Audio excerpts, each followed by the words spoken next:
ஜடேஜா அந்த அழுத எமோஷனான சீன்லாம் பார்க்குறப்ப கொஞ்சம் கஷ்டமாக இருந்துச்சு. ஏன்னா சென்னை சூப்பர் கிங்ஸ் இதை வந்து ஆல்ரெடி பண்ணாங்க. எப்போன்னா நம்மளோட சின்னத்தர சுரேஷ் ரெய்னா வந்துட்டு ஆக்ஷனில் வந்து எழுதவே இல்லை, அன்சோல்ட் ஆனாரு. அதுக்கு முன்னாடி பேஸ்க்கும் எடுக்கல. தென் அதுக்கப்புறம் அவரை கோச்சாவது வச்சிருந்துருக்கலாம், எதுவுமே கூப்பிடாம அப்படியே வெளியே கொண்டு கொஞ்சம் கஷ்டமாக இருந்துச்சு.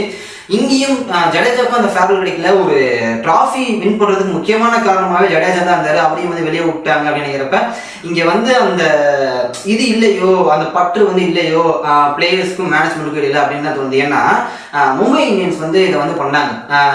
பொலார்டு வந்துட்டு 3 வருஷமா ஃபார்ம்லேயே கிடையாது, ஆனாலும் வந்து ரீட்டைன் பண்ணாங்க. விளையாடனாலும் பரவாயில்லன்னு சொல்லிட்டு அந்த பெஸ்ட் 4 வந்து ரீட்டைன் பண்ணி வச்சாங்க. அதுக்கப்புறமேட்டு தான் வந்து அவர் வந்து ரிட்டையர்மெண்ட் அனௌன்ஸ் பண்ணிட்டு போனாரு. அந்த மாதிரி இல்லையோ அப்படின்னு தோணுது.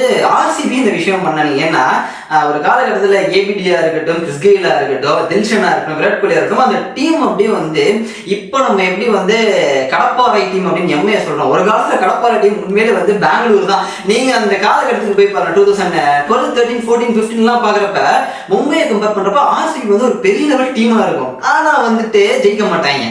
ஸோ அந்த மாதிரி ஒரு பெரிய டீம்ல வந்து கிறிஸ் கெயிலை வந்து வெளியே விட்டாங்க. அதான் ரொம்ப கஷ்டமான விஷயம். ஸோ லாயல்ட்டி வந்து ரொம்ப முக்கியம். ஜடேஜாவுக்கு இது வந்து பண்ணது கொஞ்சம் எனக்கு சங்கட்டமாக தான் இருக்கு அப்படின்னு தான் நான் சொல்றேன். உங்களுக்கு நான் ஒரு சென்னை ஃபேனா நான் கேட்கல, ஒரு நியூட்ரல் ஃபேனா இதை பத்தி நீங்க என்ன நினைக்கிறீங்க அப்படின்னு உங்களோட கருத்தை மறக்காம கமெண்ட்ஸ்ல கமெண்ட் பண்ணிட்டு போங்க.